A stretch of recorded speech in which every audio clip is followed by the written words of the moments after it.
sing along to the songs that I don't hear on YouTube. YouTubers, hi. Maybe you didn't get an update because I changed the stream title to kind of let people know. And as soon as a YouTube stream ends, the chat room goes is gone. Right? So there was no chat room where I could tell you guys that exactly what I said would happen happened, and I just decided to not stream anymore because YouTube doesn't connect the streams again, and Twitch timed out for doing that. If your computer restarts like in a flash and you can instantly get all your stuff back, which I can't for some reason on this computer, you could have Twitch stitch your streams back together and it would be sort of an uninterrupted stream. I know a lot of streamers that have done this. The problem is with YouTube, if I did that, you would get another thumbnail of mine in your timeline. And I know that gets annoying because I have unsubscribed from some people because of it. And especially like the stream is coming up in this amount of time, but it looks like a thumbnail from your favorite creator. And you're like, oh boy, they actually put out a video for the first time in 3. Oh, it's a stream. Like, unsubscribe. You know, that's the behavior that I have. So I figure other people do it, so I avoid it. So if the stream crashes during my stream, it is my guarantee to you that I will give up and be pathetic. It's my guarantee. Look at that thing. Look at that puppy. We crashed that steering wheel. So I had my tall friend, my tall conservative friend, sit in the simulator, and he was telling me, like, I've done a lot of racing school, a lot of racist school. Wait, no, that's the wrong one. A lot of racing school. There's no puppy there. I know, she's upstairs at the front door. That's where she hangs out. I should really get like a sneaky IP Wi-Fi camera and put that at the front door so that we have like a Willow cam, because I can flip to it and you guys can just see her wistfully staring out of the front door. That's what she does. We got a big snow. She can barely see anything out there. There are birds. There are squirrels. There's a fox in the neighborhood, and there's a rabbit too. I have yet to find a rabbit skeleton. I don't know what the fox's biome is. What it's caloric mat. What do you call that again? Anyway, but Willow observes all these things in front of her. There's a little bit of woods right in front of the door. So, did she ever manage to catch an animal? No. She chases the squirrels and the squirrels are like, bro, and they just go away. Like, that's it. That's her whole involvement. It's a corgi. It's meant to herd like sheep, right? Corgis were bred by the Welsh to like herd sheep. So they're smart. They're nimble from the little legs being able to pivot and move around, but they're not fast and they are not effective at hunting. Like, think about it. When have you ever seen a corgi barreling towards you and gone, oh no? Instead you go, oh my God, that's cute, right? She's incredibly maneuverable though. If I try to throw a ball past her, I have to be extremely, extremely clever in how I do it because she'll just instantly intercept it and that will be it for fetch because she'll march it over somewhere else and then chew on it. But anyway, so I had my tall buddy sit in this simulator. It's more just a bunch of frame rails that deform when you hit the brakes. And he was telling me that, you know, in racing school, what they'll tell you is the back of your shoulder should be touching the seat. Your arm should be somewhere around 45, just at a comfortable position, and you should be able to drape your wrist over the wheel. And so he was pretty far off from being able to do that. So am I, obviously, because I'm much shorter than him. I am average height and he is Scandinavian height.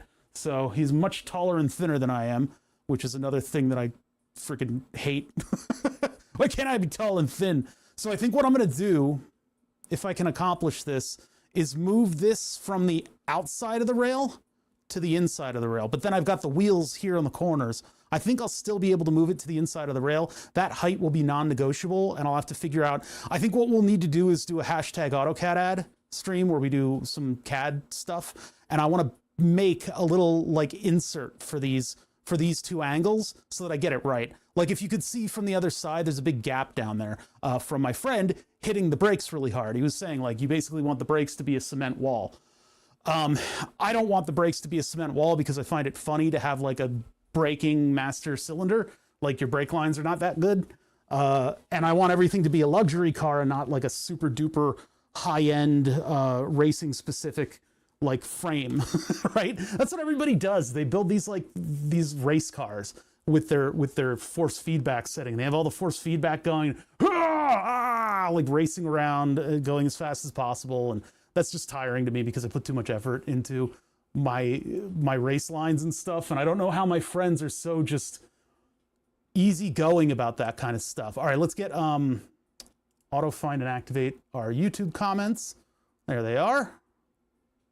Yeah, here's me attempting to tell YouTube that my computer took a poop, but I don't think anybody got that message because YouTube closes up the chat afterwards. It's a very annoying feature. They have a good player, but their chat is very annoying. Sort of the if it ain't broke Twitch chat, which is just an IRC chat room in a frock with a bunch of little features tapped onto it like emotes. That's much, much better. What does the fox say? Multiple chatters ask. I don't know. You should ask your local AI. Everything AI, all the time. Even hotel rooms are now going to become showrooms for furniture. So now we have advertisements in every facet of modern life, and we have AI that's thinking for us. What a wonderful dystopia this has become in a very short amount of time. That's what I was saying. No, YouTube isn't IRC in a frock. YouTube is its own chat. And the problem is, after the stream, YouTube blows up the chat. It no longer exists, or it's archived or something. Tried an electric car for the first time today. It's pretty nice. But seeing that battery level, like in my phone, stresses me out. Yeah. And supposedly, with the electric car, you can treat it like a gas car tank. If you're not me, and you don't know a lot about how lithium-ion batteries work. I keep my batteries topped up. They eventually wear down, but I keep them topped up. But if you treat the electric car battery like it's a fuel tank, apparently that's fine. You just have to give it a little bit more time to charge. You have to go shopping while it charges. I guess that's something I could adjust to. But people have like, yeah, like you go charge your car and get a little shopping done, then you come back from that. It's not as quick as refueling, but you could kind of park your car in the driveway and not have a local charger. Whereas I would just constantly, the back of my head, you need to plug that into a local charger. You need to plug that into a local charger. I would not be able to tolerate it. Why is my stream infinitely loading? I have to assume that it's actually gone up. If YouTube has problems, I have problems. Yeah, Madame is there. Madame, is my stream working? I'm just gonna hit reload. Run it down until it shuts off and then plug it into a little 9-volt battery so that you can chug to the nearest gas station. Okay, there we go, that's running. Not that I need this video player to be running, it's just a way for me to make sure that I'm still broadcasting properly. It is, okay, yeah, I just figured that out. So yeah, I don't know about treating an electric car like that. It's weird. You know, I was talking to my friends about that. They're like, you should totally get an electric car. And I'm like, I should totally get money from space. I could just go up to space and grab a bunch of money and then come back down. And yeah, then I'd have an electric car. But barring money, I mean, would I be able to live like that with how seldom I drive? Would the car discharge itself completely like mine has from a little bit of grocery getting? Bypass the charge safety. So my car is so far out of inspection that I really need to get it registered as either a classic or an antique. It is technically 25 years old, so I could get it antique registered. I have rust on the skirts of the car that is a constant worry for me because I can't get it up on I can't jack it as I normally used to. You get to a certain age, you know, I'm in my 40s now, and I just can't jack it like I used to because of rust. Yeah, I just can't get it onto the floor jack the way that I can't get it on with my floor jack the way that I used to be able to. I have to go from suspension bolts, which are not rusting. I need to fix that, or I need to sell the car. And I don't want to sell my car. I like my car. Exactly. Where do you get money from? Yeah, this is just space. You just go up to space. I want to build a converter for my golf cart to plug it into the level 2 charger just because. I'm sure people do that. Keep my 25-year-old car. It has 2024 inspection stickers in the window. Like somebody's going to tow it. I need to get those antique plates, man. It means you need to get photos of the car, and it is currently in the Northeast salt season. It's just salt. That's all there is. The roads are not roads anymore. They're just salt. So I don't know if my pictures are going to be good. I love my Rivian. I will never go back. My car costs as much as one singular lease payment or whatever on a Rivian. Those are so expensive. I'm sure they're great. I'm sure they're wonderful, but yeah, I would, an electric truck would be interesting. I don't, I want to avoid trucks. I don't like trucks. I don't like them. I never liked them. Small pickup trucks, yeah, those are cool. I like sedans and station wagons, I despise SUVs. They are a necessary, unfortunate evil. Ever since in what was it, like the mid 90s, when they were like, the new thing in cars is the sport utility vehicle. It's not quite a truck and it's not quite a car. And I'm like, I don't quite like this. I hope this fad dies soon. And here we are 35 years later, and they're still everywhere. They got one rebrand.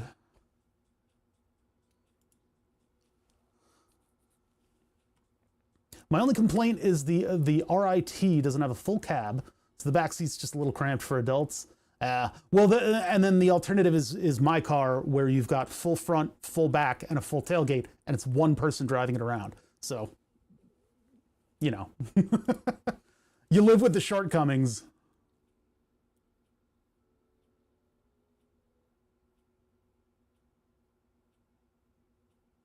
$77,000 on the website right now. Woof. Woof. Bark. Yeah, that is a bit of a beast. Good car, sure. People who have Rivians love them. They love them. It's gone down. Oh, that was originally closer to 90. I think that's when I started seeing them in all of my feeds and stuff. I was like, what is this new electric truck? Let me look it up. It was like 90K. And woof. Yeah, it looks like a nice car. A nice car. I don't doubt that it's a good car and a good purchase if you're driving around a lot. I don't drive that much. I'm in my basement working right now. I do grocery getting a lot of the times, and all my friends are fucking 40 now, so they don't do anything, or I'm not invited. Maybe they got sick of me. I walk the dog. That's what I do. I need to get her to a dog park. That would get me in the car again. But again, it's not driving season right now. So I think the next big drive my car has is to go to my brother's house for some weld therapy to get some new unrusted plates welded in. But yeah, you have number 3,962. You almost got 4,000. That's so close. So close. So my dad found a thing, believe it or not, and it is a huge banknote that's very intricate, that is apparently worth $20 in gold. It's not a $20 bill. It's worth $20 in gold in 1922, I think. I think it was 22. And I was like, what the hell is this thing? Like, he's looking at it, and it's in a sleeve. It's in very good condition. Looking at it, and it's like, what can I trade it in for that value? Because gold has gone crazy since then. No, apparently in 1930 or 5 or something like that, they said, no, we're not accepting those anymore, because everybody was converting over to gold due to confidence in the dollar or something like that. All the numbers are wrong. I read this up on the internet, but apparently the note itself is the last of the big issued whatever they are, things worth things that you buy about. I forget what the name of the fucking thing is, but it's apparently legit. It is in fact a thing that somebody spent that somebody spent $20 to lay claim to $20 worth of gold in 1922. That's the last year they issued them, and the thing is worth like almost $5,000 if it's in good shape. It can be from $150 all the way up, and they said to like $1,000. But then I looked up some of the sale prices at some like online auction things, and they were like $5,000. So crazy. We need to get that thing rated. We need to send it off to get a rating on it, because if it's got like a 35 rating, it's worth thousands of dollars. And it's just this little weird banknote that's in a sleeve. Who knew? Collectors are crazy. Look at Pokemon. I'm actually a little bit wary of all the Pokemon stuff. That has not tanked yet, but I feel like, I don't know, is it Wizards of the Coast? Who's doing the cards? Who makes them? Who produces them and distributes them? Those Pokemon cards, because I feel like they've tweaked the numbers a little bit, And the people who collect this don't see it. They don't see it. You can confront them on this and they don't understand. They say, look, this thing is worth $1,000. And it's like, dude, listen, it's worth as much as you sell it for. It's worth no more or no less.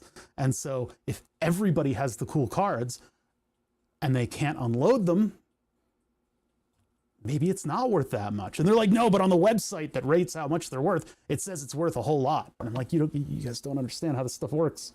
You don't understand how collecting works. Take your Beanie Babies and leave. See, for me, I drive 2,000 to 3,000 kilometers per year, 621 miles. My battery would die before I'd get an effect out of it. Oh, I see, before you get that like tapering off effect. Yeah, that's why electrics would be really good for me. I mean, I could get that BMW electric like pod and it would look really silly, which I don't mind. I would rather it be like a ute. I would rather get an electric ute because the only passenger. Imagine a big bearded dude in a flannel pulling up in his electric ute and there's a corgi in the passenger seat. Like, perfect. I want that. But they don't sell utes here. The Kia, I hear Kia's doing really good in that sense too. Yes. The VW bus. I don't know about the bus. I would get an original one anyway. That thing can barely go up hills. Been on a few car trips in those. But yeah, the Kia's apparently knocking it out of the park because they got the BMW previous generation designer. So their designs are getting like kind of bold, but not stupid like the modern BMWs are. Let's make the kidneys half of the grill or half of the front of the car. It's okay. The bus is discontinued in the US. There's a new one though. Are you talking about the new one? That's not discontinued. The EV9, that would be the Kia, right? I'm not a fan of the software, but the car is nice. Interesting. Whew, okay, should we get started? Should we like do something? The ID buzz, huh? Yeah, the Kias have a good look to them. I don't mind them at all. I actually quite like them a lot. Probably because that designer is good at the job. But the modern BMWs, you look at them and you're like, ooh. Like, I should not go, ooh, when I look at the like M5, right? The M5 should look like a normal sedan. And then you look a little closer and you're like, that's got something going on with it. And then you get into a car race with it and it fucking just goes to the horizon and never returns. And you see a little explosion in the distance. Like, that's what that should be. M5 is crazy amount of power. A friend of mine had, friend of mine that I didn't get a chance to get to know better, had an M5, and apparently he would take people for like these crazy joyrides around the back roads around here, and the thing was glued to the road and scared the friend who drove me around in his M3, and I thought I was gonna die. So if that person got scared by this M5, I cannot imagine what that car ride was like, because I felt like we were on the precipice of death. It was beyond, I could train to call out rally car turns riding with this person around the roads that he knows. And then I would be the coolest I would be like I'm yawning, like, oh, sorry, man, a sharp turn left coming up here. Oh, are we sideways? Like, craziness. I don't drive like that with a station wagon nowadays. The V6 is sub 50K new. That's not too bad. All right, let me get the music out of here. How do I do that? How do I stream? What is this? How could a loving God have put me in this situation? What are these things? I don't know what any of this does. Where's the music gone? Do we lose the music? Oh my God. There's a purple light. Go towards the purple light. The purple light, in fact, designates that Johnny Drop Tables, which is a great name, Johnny Drop Tables has gifted a sub and has gone to Dion Starfire. We've got a Kia employee. Oh, they're talking about my company. Here's some social media budget.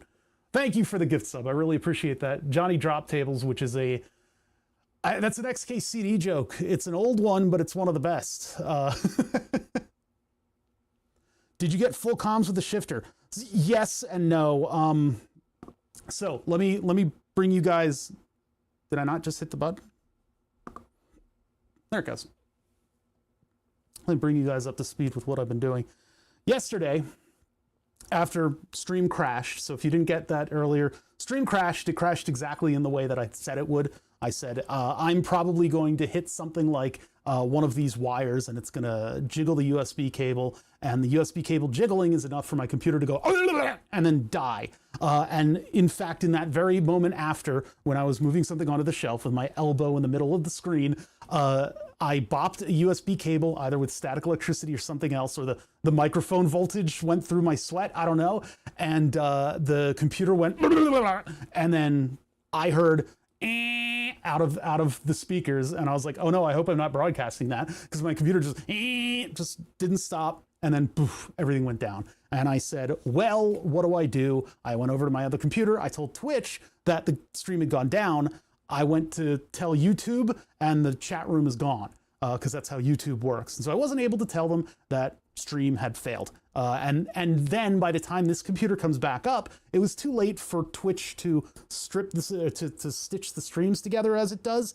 I need to look into making this thing start up a lot faster, so that I'm able to get back to that point, because I have a lot of side stuff that runs in addition to stream. And I think the best solution for that might be to get another computer. I hate to just keep throwing computers at the problem, but if I have a rack mount with 3 computers in it, one can be for work, one can be for stream, and then the other one can be for like plugins and stuff that'll run on alongside. I don't know. I'm not going to implement that anytime soon. This one computer can do all those jobs. It would be 3 pretty bored computers, and I'd have to run some extensive memory checks on all of that memory that I have in order to run them. It would be fun though. It would be kind of cool, but computer parts too expensive. Anyway, that was 2 days ago. Yesterday, I actually had a chance to sit down at this desk and go, what? And actually get some stuff done. And so what I was able to do is look up a tutorial for running this WaveShare CAN bus board that I have. And I have this because I upgraded Clipper to use CAN bus so that there were only 4 wires going all the way to the 3D printer head, which is really cool. It's a good thing. Fewer wires, less weight, more speed, fewer failure points for when things start going awry. It's a really cool system. So I set up this test here in order to plug more CAN bus stuff in to the CAN bus we already had working. I followed a tutorial for Clipper, and Clipper has you editing a settings file for the network devices in the Raspberry Pi. I would find out after much searching that this was in order to tell the Pi what to do when it starts up and get your network device up and running. Eventually, through looking at forums and stuff like that, I learned that Raspbian did a new network system, and the new network system uses a couple different folders that have different things, like if it fails, what to do, if it's already up, what to do, if it's down, what to do. Okay, well, then I found out that even that system is obsolete, and there's another system, but I don't know if it runs on this Pi, but I put the latest software on the Pi because that's what you're supposed to do in Linux. You're supposed to apt-get, update, and upgrade. Oh, you could have just run the old one and then used it that way. Well, no, because then if the thing that I wanted to do in Node-RED probably relies on it being updated, so I have to update. So then how do I put these settings into the thing? And I just kept reading, and eventually I learned that you run a couple different commands in order to get the network adapter up and running. I will have to later figure out what I'm going to do about getting it auto running, but in order to get it running in the first place, I can use these commands, which is actually a lot more useful for us because we can use the Raspberry Pi as our CAN bus dump, and we can just look at all the dumpy, whatever they are, all the signals that are coming up on the console. We can just look at that, and if we want to inject a signal, we can do that too, using commands, using the CAN bus tools commands. I found all this on the WaveShare website, and it was one of those things where you have like a step of the tutorial that they just don't elaborate on or tell you about. Like they don't elaborate on it. Here, I can show you exactly where. This is what always happens with these tutorials, is they always just kind of like bog you down in this zone. Here's the Clipper one that I was following. And so this is supposed to be for the 3D printer. And you're supposed to go into, where are we? Boot config.txt actually turned into boot something else / config. So there was like a different file structure there that I had to get over. And then down here, now we did that on stream, so I kind of knew what the deal was there. Then there's etc. network interfaces.d can 0. That didn't exist. It told me I had to restart, so I restarted, but it still didn't exist because interfaces.d is now double obsolete. So I was doubly behind in figuring out what in the hell I was supposed to be doing here. And there's so much of this tutorial left to go through. But the one that I was supposed to follow, the one that would have been better to follow, obviously, was this one directly from the Waveshare website, which doesn't tell you to update those rules, and it just gives you a couple commands. So where is that? Sudo IP, yeah, it's these commands. Sudo IP link set can 0 up type can bitrate, and then sudo ifconfig txqn, and then you give it that. So basically you just need these two commands right there, and that'll actually get you started with the can tools. I don't think I did this one. So that's what it took for me to be able to actually look at the bus and see what was going on. Why am I opening? So right now my scroll wheel is going like a third of a line by a third of a line. So this is the speed of me like wrenching on the scroll wheel. I don't know why it's done this. I would like to undo this, but I don't know how. What if I turn this thing off and it still works on the wire, and then I unplug the wire and see if it, why does it still work? I thought I turned you off. I guess I turned it on. Now it's Bluetooth. Wait a minute. Now this is impossible. Turn it off. No more mouse. I'm gonna plug it back in. Wired because the mouse is too far away from Bluetooth. Oh, and now it doesn't work. So I gotta turn it back on. There it is. There it is. We fixed it. It also has this momentum scroll that I really hate. I hope I can turn that off someday. But anyway, these are the two commands that I would use, and it opens up the CAN bus thing. And then I use ifconfig, and you can check to see that it's running. And if you have CAN utils, you can dump can 0, and it'll just show you all the CAN buses, which is a lot of noise. But in the case of the CAN dump from the CAN tutorials, it actually does it cleanly. So we can get away from these Arduino printouts, except for like looking at the analogs. We'll have to do that for the Arduino ones. But if we want to see the CAN signals, yoop. Wait, so how do you know it's wired at the moment? Because it works better. when it's on Bluetooth, it works like crap. And the thing doesn't move right. It moves slower. So the reason that I know it's actually using the wired connection for the mousing is that I can use it reliably and quickly. It'll slow down significantly if I have it on wireless. All right, so anyway, that's what I went up against this weekend getting this thing running. I was able to actually plug everybody into everybody else and get the system started. I want to put a power supply on this. I don't want to have to plug in, because what I had to do is, in order to get 5 volts, I had to plug in the Pro Mini serial. In order to get 12 volts for this thing, I had to use the power supply. And then in order to get 5 volts for the Pi, I had to use one of my power bricks. I want to do that. Let's unify some of this power here. So I'm going to unplug that from there. Let's get this aside. We are still probably going to need this because I'll want to inject signals into this. And then I'm going to get my power supply. Let's move this stuff back a little bit. We'll be able to put more and more CAN bus stuff onto the system, because this is going to be our test bed for all of this other stuff, including these guys. And one thing that I found out, I never bought a second one of these things. These things are pretty cool if you want like some extra buttons on your Sims or whatever. It's just the size of a 10 keyless, so it's like perfect to put in line with that thing. It uses, this one at least, used the really hateful USB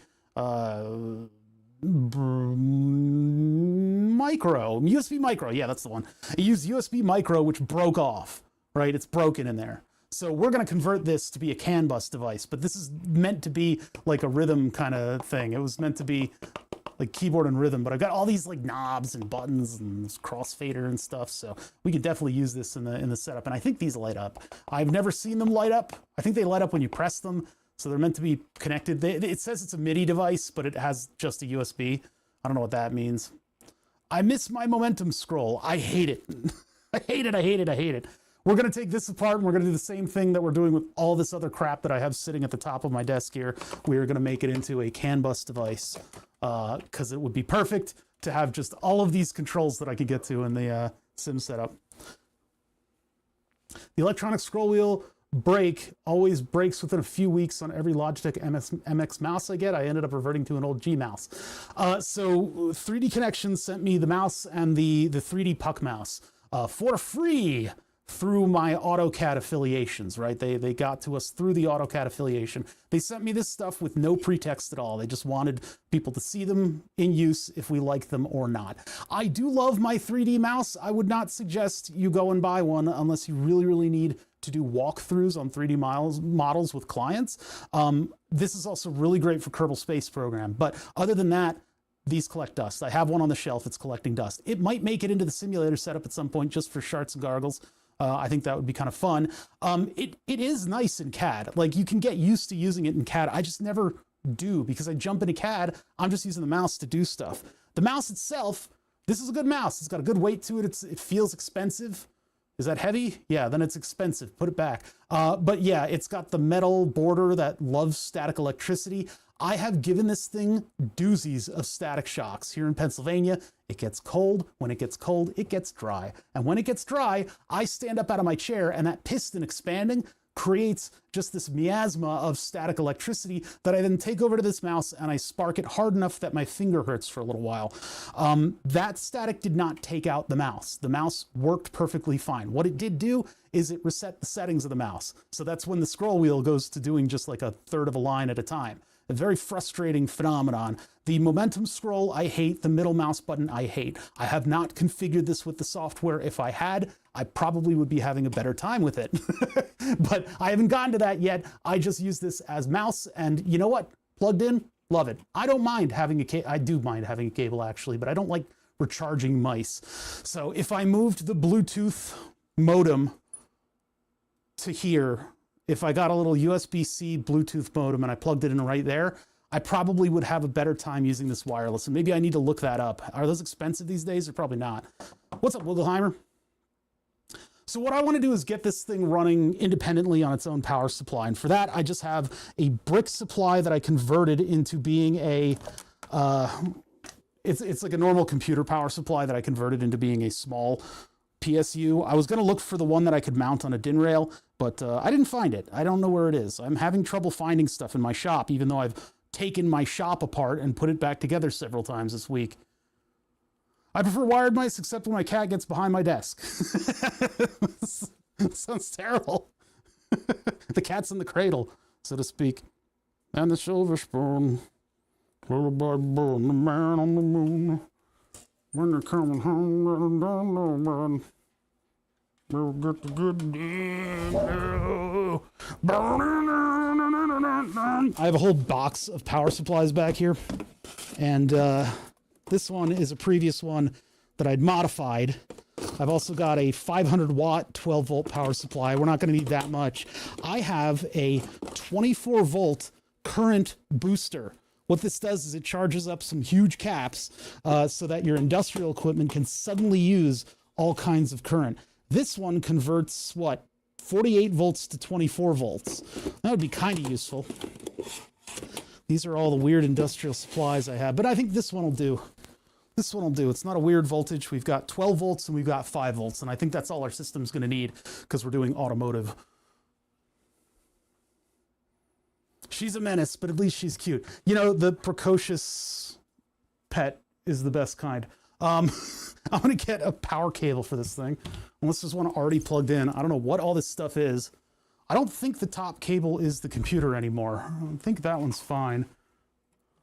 A lot of these are little like extenders so that I can plug power bricks into it. That's speakers. I need to label these. This one is nothing. Okay, nothing.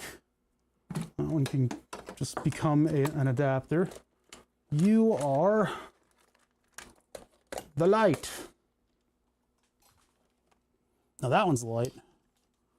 This one's the other light. By the way, this one is supposed to tell me whether or not there's a problem on the server, and it does not work. I really need to kind of figure out how to get this one to work. I need to really go into my networking chops and figure out how to get something that's going to communicate to Node-RED that the smart status of my drives is altered. I'm unplugging that right now and I'm putting it on my desk just to remind myself that I need to do that. Because Speedy Cat was in the Discord and he gave me like 6,000 resources without really looking into it himself. Like, he just was like, you can solve this easily. You should just solve it. Here's the link. Here's another link. Here's another link. Here's another link. And I'm like, whoa, whoa, whoa, whoa, whoa, whoa. I have to like vet out all those links to see which one will actually work for me. That's a power supply for the fart box. Okay, so that's fart box. This one's the lamp. This one is the speakers. We can move that up here. Okay, cool. 3 plugs. 3 plugs left. At Grok, does this work? Ugh. The idea lamp should be put on that plug socket because it's going to stay plugged in and it'll maybe come from over there. I don't know. We'll do that when I clean my desk off. All right. I need a power cable, which I should have. I know I was using one the other day. Just the normal NEMAs. Normal NEMA. The normal NEMA. Here we go. Here's one. See? You just got to evoke it. Actually, this one was for the steering wheel. It's really long. Why is it so long? Why is this like this? Let's use that one. I gotta keep, this is the only place that I can keep that cable safe, the one that I built for the steering wheel, because I'm not gonna use it for a while because I have a lot of stuff to do to get it ready. And we've got to actually put OpenFFB on this device. I've got to like pull this thing apart and then get it to work with OpenFFB. But once we get like a functional CAN bus going on, then we can start working with OpenFFB. And the functional CAN bus will also involve, so if you guys don't know the system, you don't know what's going on, you're not alone. I am of you. I am one of you that does not understand what the hell's going on. I'm putting together a test bed, I mean. I'm putting together a test bed for CAN bus. CAN bus is an automotive communication scheme. It's not just for automotive. It's actually an industrial communication scheme where you've got a bus line that everybody's listening to. So it's standing in the middle of the stadium and speaking to thousands of things saying, hey, I need this to get done. And the things will then respond on CAN bus. Wow, I don't have a lot of viewers today. Cool. Anyway, to all 11 people that are here today, CAN bus is a way for you to have a bunch of different devices with functions speak to each other and then communicate back to like some kind of a thing observing it, right? It's just a way for inter-thing communications. And so CAN bus has a whole priority system to it. There are messages that are frequent and there are messages that are infrequent, and they have things like CRC checks, et cetera, et cetera, et cetera. I'm here if that matters. No, it doesn't. No, I'm just kidding. Yes, it does. I very much appreciate you guys who are here. It's very nice of you to humor me. My hair is getting in the shot. So CAN bus is a way for things to communicate over a very quick bus. It's, instead of having everything plug in USB, it's just a different way of communicating on 2 lines. It's got two lines that are differential, which means that one goes low and the other goes high. And what that does is that lets us very easily and quickly, using just math equations, components that essentially do math, that allows us to get rid of common mode noise. So if your robot arm is out there doing its functions, and you give it a big ass static shock, a giant positive signal will not show up as data. It'll show up as a giant positive signal on both lines, and it can get instantly filtered out. So that's a way that we deal with common mode noise, is by having a differential signal. CAN bus is a differential signal. It exists inside of your car. It has several different ones. It has different baud rates. It has all kinds of complicated stuff going on. Open force feedback wheel, the system, uses CAN bus to do all of its external communications. So you can have analog inputs, you can have digital button presses, you can have all kinds of stuff communicate via CAN bus. And so I would like to also make all of our devices use CAN bus. This is a shifter gifted to me by my brother, my dear brother. My dear brother has gifted me with a whole bunch of responsibility, but one thing he gave me was this shift knob for a BMW M5 F10 generation.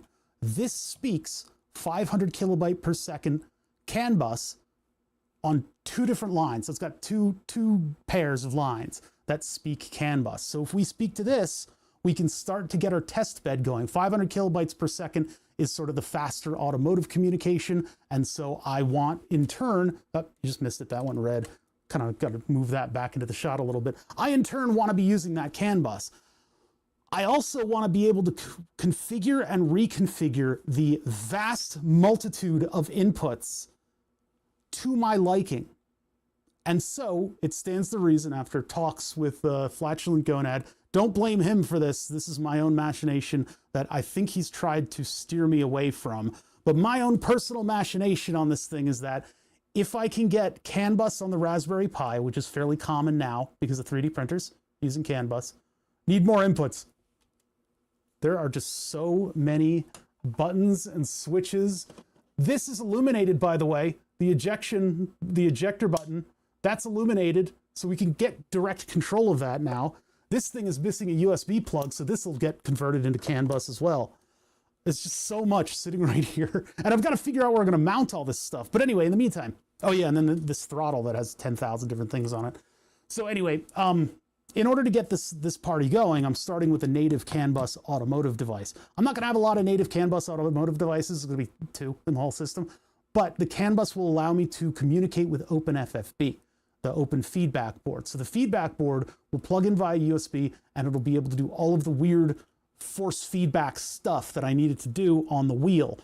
And I guess it could probably do other stuff too. But if it's speaking CAN bus, I can have like a CAN bus moderator, something that's going to listen to all of the buttons and then shuffle around what inputs do, and then throw it over to either OpenFFB or a separate HID device. And I can have several of those. Then if this is speaking Node-RED, I can have this listening to MQTT. MQTT is a type of over-the-air broker system that is used in a lot of smart applications. And so I've got Mosquito MQTT running on my server, as well as a different instance of Node-RED that deals with chat interactions and, you know, turning this light on and off and stuff like that. The reason I'm able to hit a button on my Stream Deck and just turn off all the lights is because of that MQTT broker, and it makes it very easy to operate. So everything together. Been out picking USB dongle berries. I figured that would be an easy way to get those little guys to plug in. I'm just going to figure it out at some point. I didn't want to have little cables. I wanted to have them like different. But for this display anyway, these also have LEDs on them, so we can make them blink to say what they're doing. So here's the system, right? Input from the user. That goes over a CAN bus, and it's heard by the Raspberry Pi. And the Raspberry Pi gives it to Node-RED.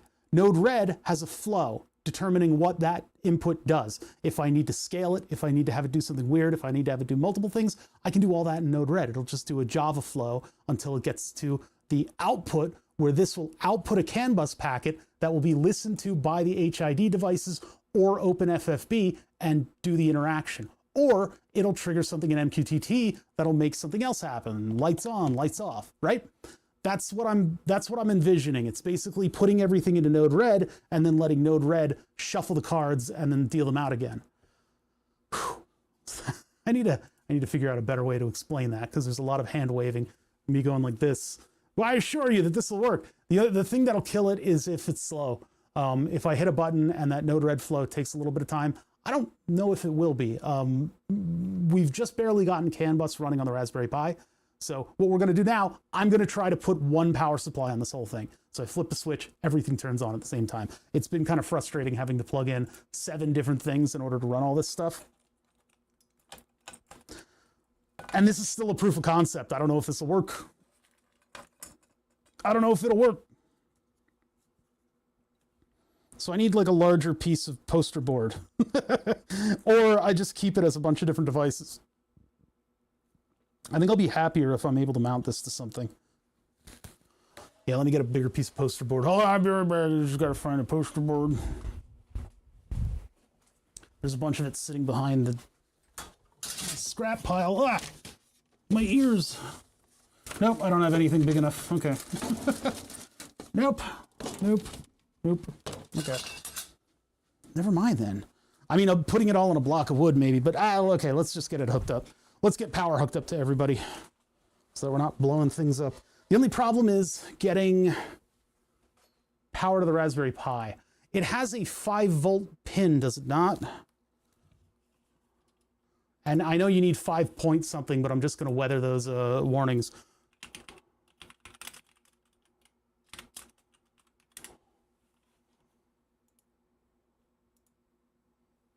Yeah, so there are pin 2 and 4 as long as you have stable 5 volts, which we've got kind of okay 5 volts. It's okay shoving it into the pin? Okay, we'll see. Because I thought you had to put it through the power supply to get things running right. Let's just see. We'll just see if it works.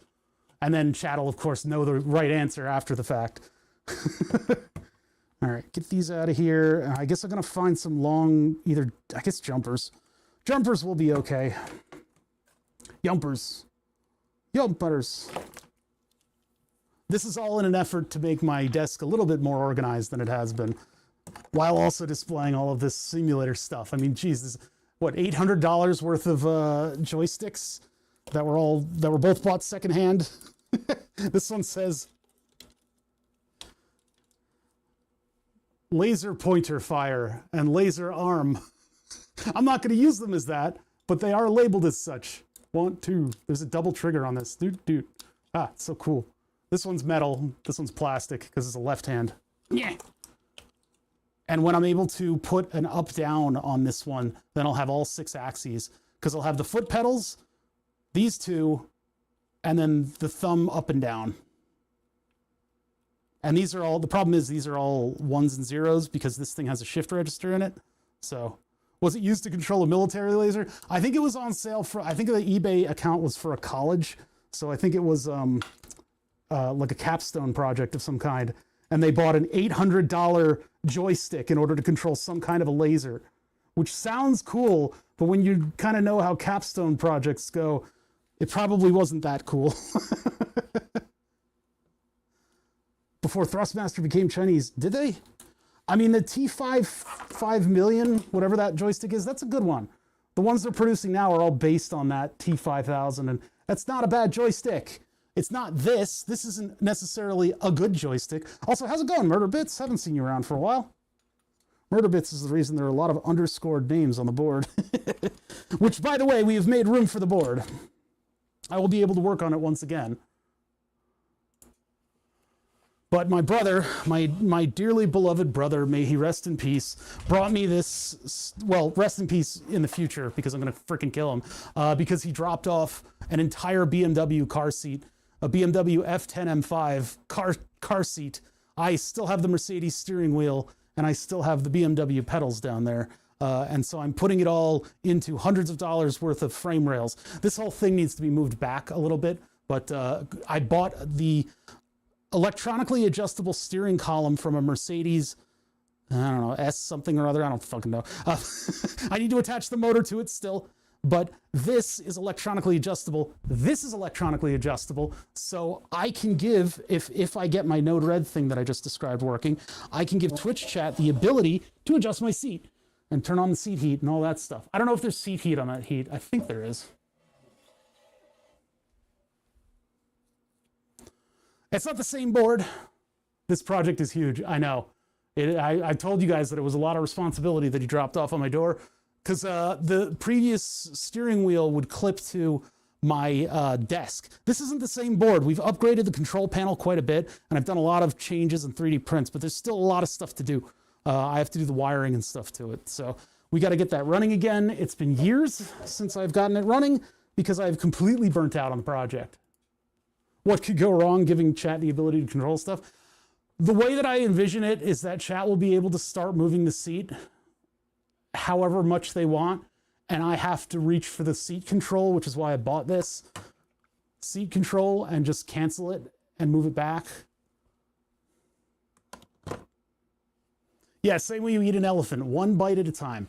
One simple little thing at a time, and it will eventually grow into having eaten an elephant, and then you have to tell people that you've eaten an elephant, and it's kind of embarrassing. Hey, So about that elephant, look, I took one bite at a time. No, I mean, it's not alive now. All right, so digging out my desk a little bit here so that we can run this questionable solid gear 220 watt power supply with scratches all on the bottom. All right, yeah, sign me up. Let's get this thing hooked up and running. And then we can do a little bit of CAN bus stuff. What about the eject function? That's for the Cytec X85 control panel, which has force setting buttons. So that text alone is worth the price of admission. I don't know what the T's do. We have mode 1, 2, 3, and 4, which is supposed to be controlled from the throttle, but we can make these light up however we want. And then we have the button that I've labeled eject, which I'll probably put a clear label on, with a light up red button under it. Could have a linear actuator to slowly dump you out of one side of the chair. I also still have that giant linear actuator, the like 100-volt one, and I don't know what I do with that, because yeah, that's so powerful that I could make it into a giant industrial robot. I would probably rather do that. If I had 5 more, you know, hey, if you guys want to go out and buy 5 $6,000 linear actuators that do 600 millimeters, I can point you in the right direction. It's an Allen Bradley part. It fell off of a truck, and so a machine shop gave it to me because it was the linear actuator that they used to put ceiling tiles into a cardboard box.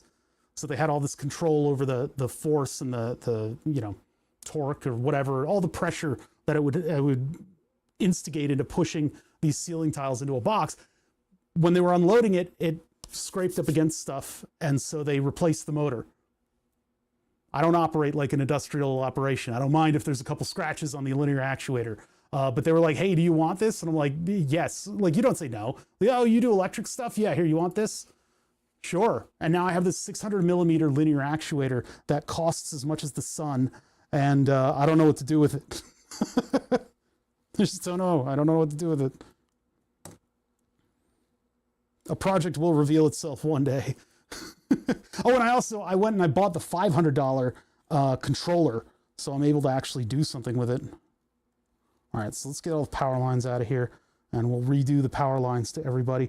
This will not be the final iteration of the setup. I just want to get one power supply on this thing so I'm not tearing my hair out. Oh, the other thing I do have a giant turntable, and Flatulent Gonad was like, hey, why don't you have it so that the chair can twist to the side so you can get in and out more easily? And I'm like, that's actually, I don't want to do that. And then it's just like a brain worm. It just gets into your ear, and it's like, hey, middle of the night, it's 2 o'clock in the morning, and hey man, you could make that twist 90 degrees. Like, get out of my head. If I could lock it down to be solid enough to withstand the force of braking.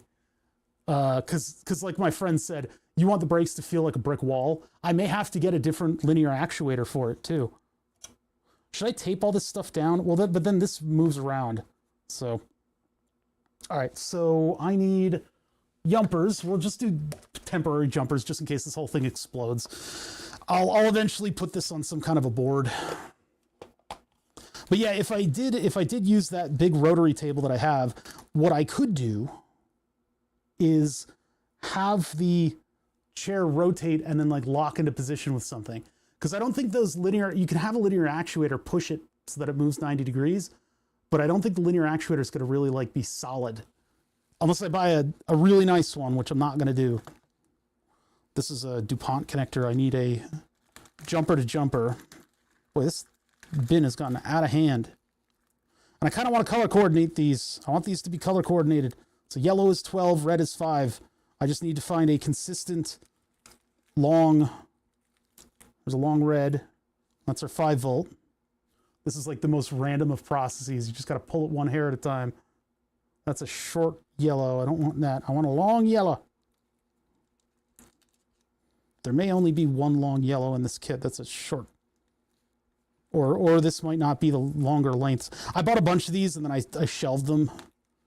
So I don't really know what I have. He never knew quite what he had. Maybe I'll just have to make it a little closer. This one looks like a very long. Nope, it's not. It's not. It's a mid-length. Okay, let's try to find long ground. I mean, this one would have been long ground, but it's not quite there. If you guys haven't seen, I don't know if MurderBits has been streaming lately, but he's got a whole crazy setup. Not like a sim setup, it's just like a good room to stream from. Mine all live in a huge drawer together in glorious spaghettiness. Well, like Professor Farnsworth? How much do you know Futurama? I don't know how much you know Futurama, but the first episode, he brags about the spaceship that he built with the wires in the drawer. I don't do a wire drawer. I do these little sewing packages. I got these at like Michael's, and there's that one there that has all of my like immediate supplies in it, and that's in a little box. And then over here, I've got two big carriers of them, and they're great because you can just rifle through them and see small groups of parts. Yeah, I used to watch a lot of Futurama when I was building stuff. So I kind of got a little bit, well, not as well as other things, but I did have it pretty close to my, close to memorization. I guess we're going to do a gray, oh no, that's not the right one. Not a gray wire. If I could find a black wire that's long enough. I don't think I can though. I could just crush the DuPont connector too. I could just crush it and stuff. And I don't think we're going to need thick wire by any means because we're not hooking the seat up yet. The seat's what's going to require larger wire. And I also have to figure out what that extra pin on the seat is. It's got like control panel power, but the control panel works with the 12 volts plugged in. So I don't know what that extra wire is. I got to look it up. It's anomalous. This is too long. It needs to be the same length as the other ones. This would suck if you were colorblind. Well, it depends on what kind of colorblind you are. You could be a Duden. The only reason I know what that is because of Tomatoes stream. He did one of those quizzes and said he was a Duden. I don't remember what a Duden is. I am a little bit colorblind when it comes to greens and yellows that are close together. I can't get them. There was one time I was playing a game with my buddy and the teams were green and yellow. And I was like, how can you tell which one's which? What are you talking about? That one's just yellow and that one's green. They're totally different. Apparently I have a slight color blindness. Okay, this might actually have what I'm looking for. This is just rifling through a giant thing of wires. Very exciting content, I'll tell you that much. It's a quiet Thursday. Everybody's working in the real world, so we're just going to spend some time setting up our test bed so that we're not tearing our hair out later when it comes to actually programming all this stuff and getting it to work together. I find it's extremely important to get a nice clean test set up on things like this in order to stifle frustration down the line. Now, if we can get these to reach, that would be nice, but oh, the red is significantly longer. What's going on here? This is just going to take a minute. And get them all together and see which ones are the longest. They're not going to have to reach far right now, but in the future they will.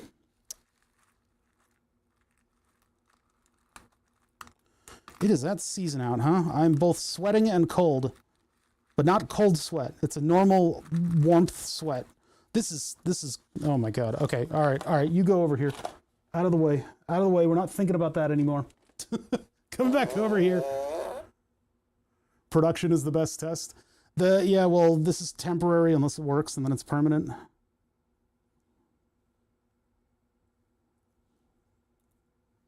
right, we'll use these three. Open up. This will put everything on one on-off switch, so that'll be good to have. What's up, Herbothan? How you doing? 5 volt here. And then we'll use the breadboard as our distribution. Ground in here. One thing that I don't have that I think I built at some point and then lost is an adapter so that I could do banana plugs in these things and then have these go out to their various what's-its. All right, so ground is going into minus on this. Hello? There we go.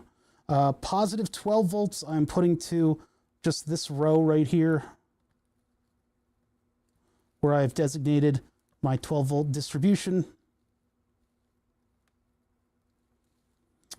And then 5 volts should go into the raw, which is this rail over here. Okay, cool. Then I've got negative going this way, and then I need a positive. And actually, yeah, I guess we're putting negative on the other side so I don't have to jumper from end to end on this board. Let me move this over here. Oh, this has like solder on the end of it. That's why it's plugging in all weird. What was I doing? Well, it still plugs in just fine. Okay, there. So that's decently short. Actually, if I move my 12 volt distro over to here, actually find a place where I can... What the hell? Okay, hold on. Sometimes these breadboards fight, man. They just don't like to function off of the bat. So you gotta break them in with a pin tool, because otherwise they'll bend all your components. It's just a misalignment. There you go.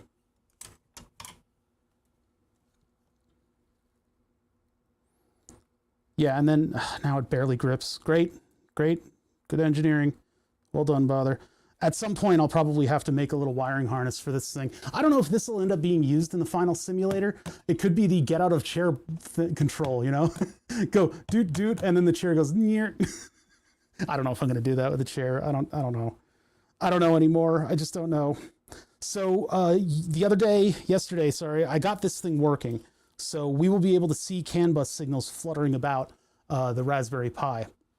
All right, where am I getting 12 volts from, and where is my 12 volt wire?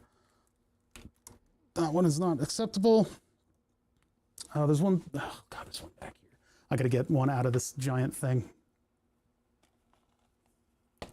Doot. There was the, yeah, here it is, this one.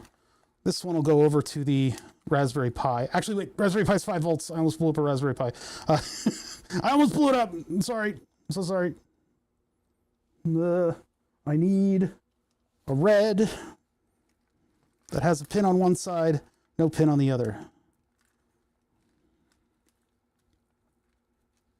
I'll say it again. It's very, very important to color coordinate on things like this. Otherwise, you make that one little mistake and you end up blowing up a Raspberry Pi that's both unique and rare. Should I count brown? Does brown count? I might just for the interest of moving. Oh, here we go. I found a red. I found a red with a pin.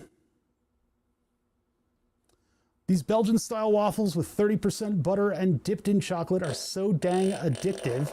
That's some audio right there. So dang addictive, I can't stop shoving one waffle after another into my mouth. Listen, I think we've all been there. I certainly have myself. Moment of weakness.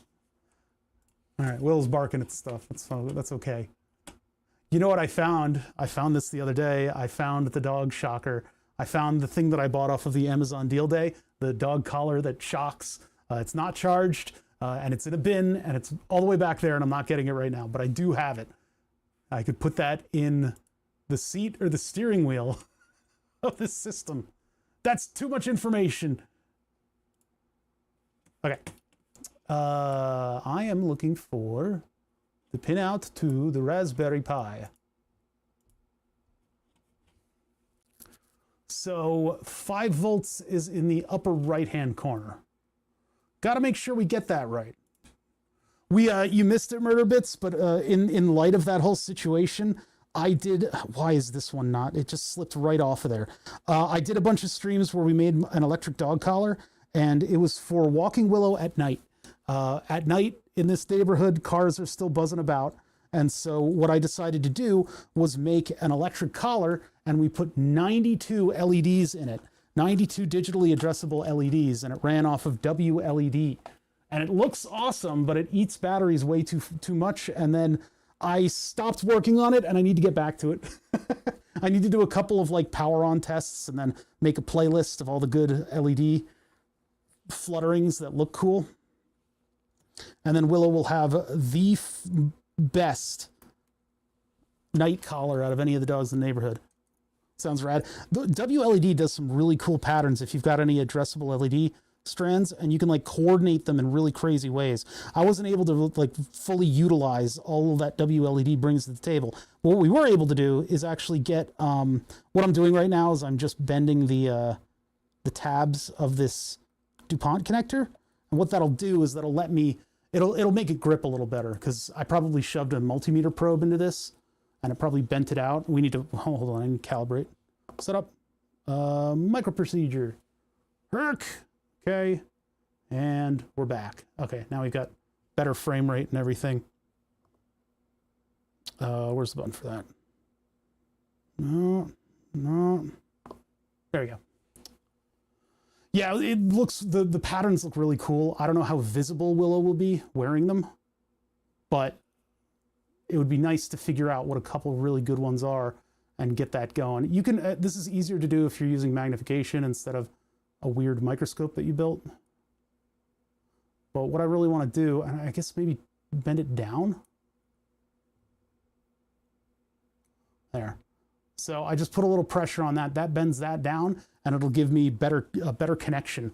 The DuPont connectors can get kind of worn in that sense. They're sort of pseudo disposable, just a little bit.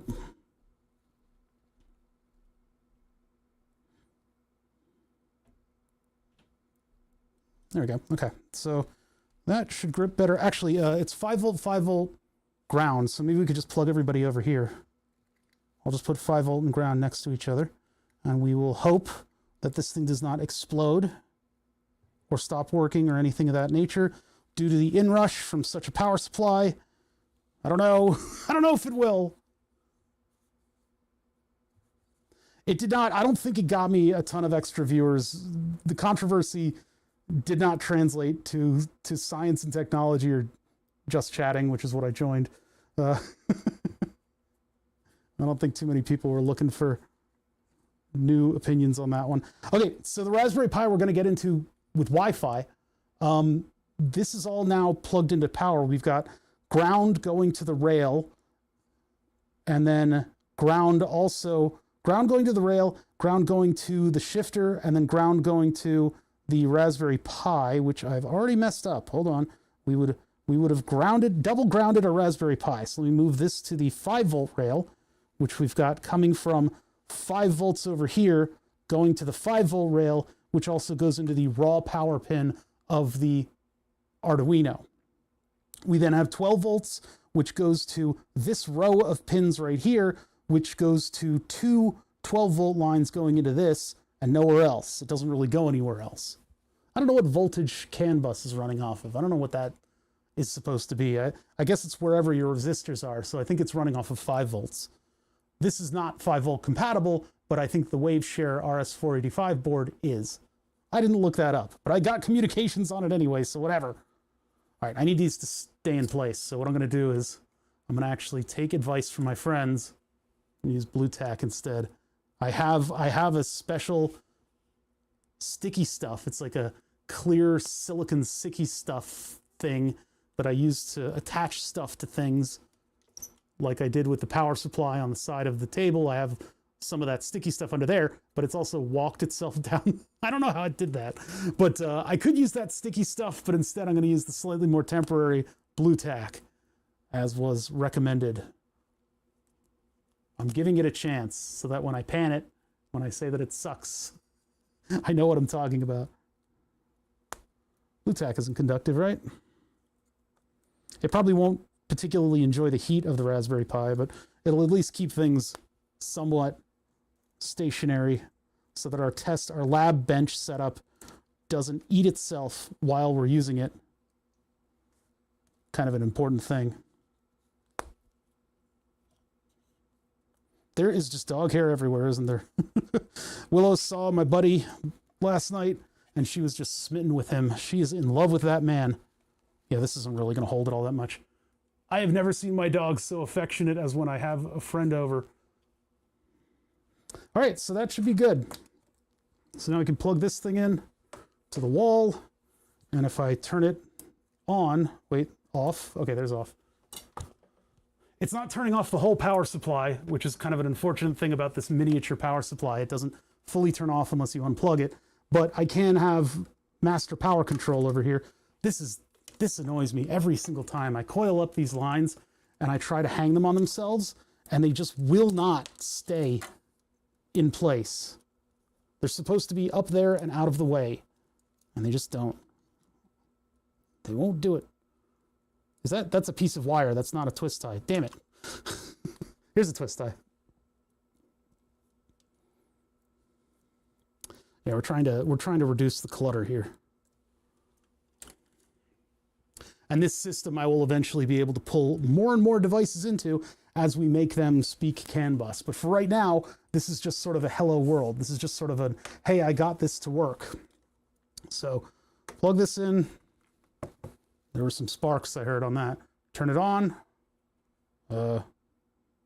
Wait, yeah, on. I hear the power supply fan.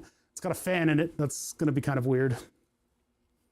200 watts. I don't know. That's how much? 12 volts? Okay. What the okay, something just blew up inside of the power supply.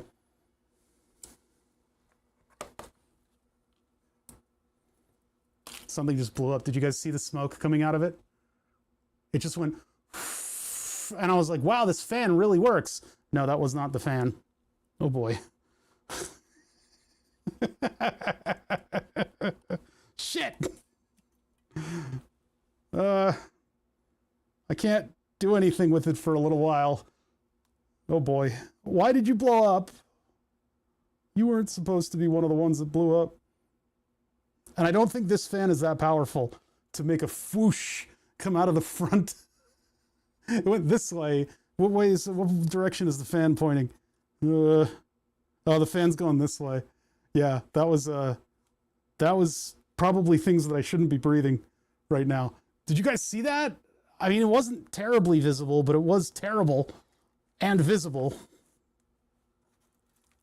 Get this group of wires out of... I've got this power supply over here that does plus 12 and plus 5 at the same time, so we could actually use that one to power up the system. That one's kind of more annoying, though, because to adjust it, you have to turn on the output.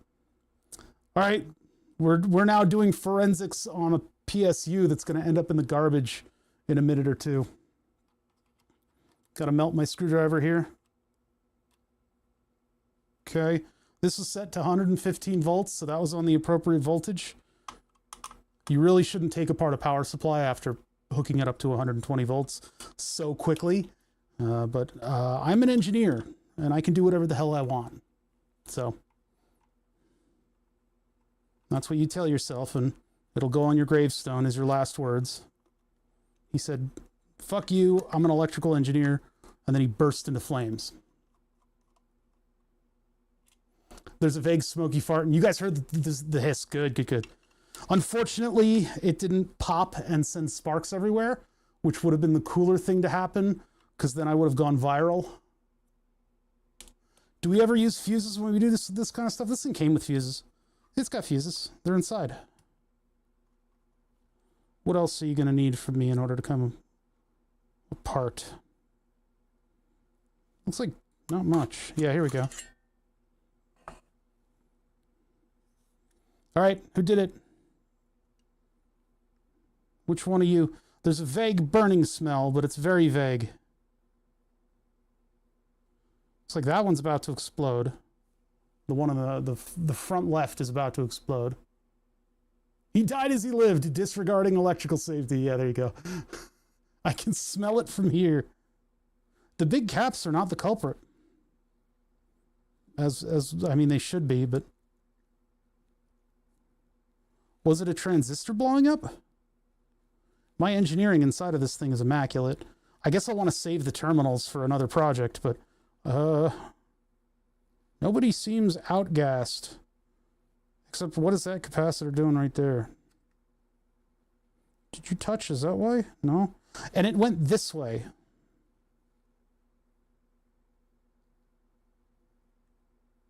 All right, let me get this on the microscope so you guys can see it.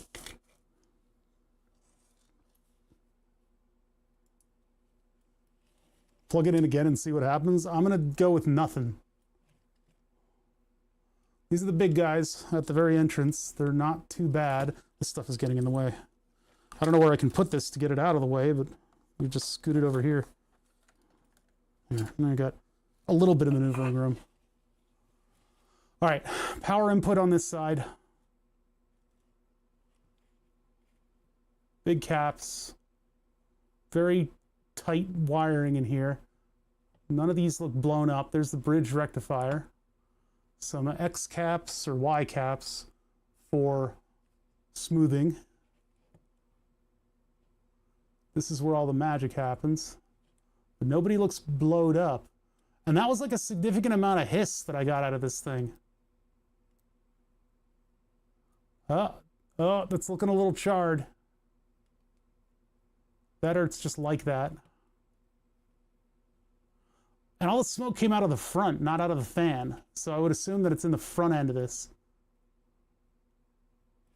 This one in front is bulging a bit. Way up. Ugh. That one. That's right near, you know, something that would short out against it. I don't think it did, though. Although this is looking a little ominous right here. Oh, we found it. I think so. Wait. Yeah. Yeah. See how easily that gave up? This is where the magic happened. My insistence on putting terminals on this thing butted this wire up against the capacitor, and I guess over the course of nature it contacted, connected, and then outgassed right up against the side there. So it didn't pop the capacitor, it simply burnt through the side somehow. Was that an accident waiting to happen? I don't think so, but I guess. And would the power supply still work without it? Probably. I don't know if I want to go in there and replace that cap. Plus, this whole thing is charged up. There's one cap that's hot on the thermal cam. Lo and behold, the thermal cam reveals all. Oh, good eye, thank you. So it is in fact the capacitor that's slightly bulged, and it gave up the ghost because it rubbed up against its neighbor. It didn't leave room for the Lord. I think in the future what I can do when this thing cools down and I give it enough time to discharge is I can get in here and put a big piece of shrink wrap on this and then replace the cap. And the whole thing might actually still work again as a PSU. I mean, I made this as kind of like a little, I really should let those capacitors run their course because I've got to really take all the circuit boards out in order to get to the front panel of this thing. Unless I just bend it down and do all the work. No, but I need to get to the underside of the main PCB, so, okay.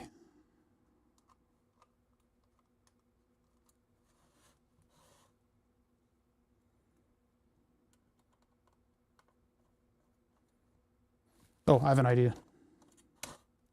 I have an idea, chat. That's also going on my gravestone. Chat, is this for real?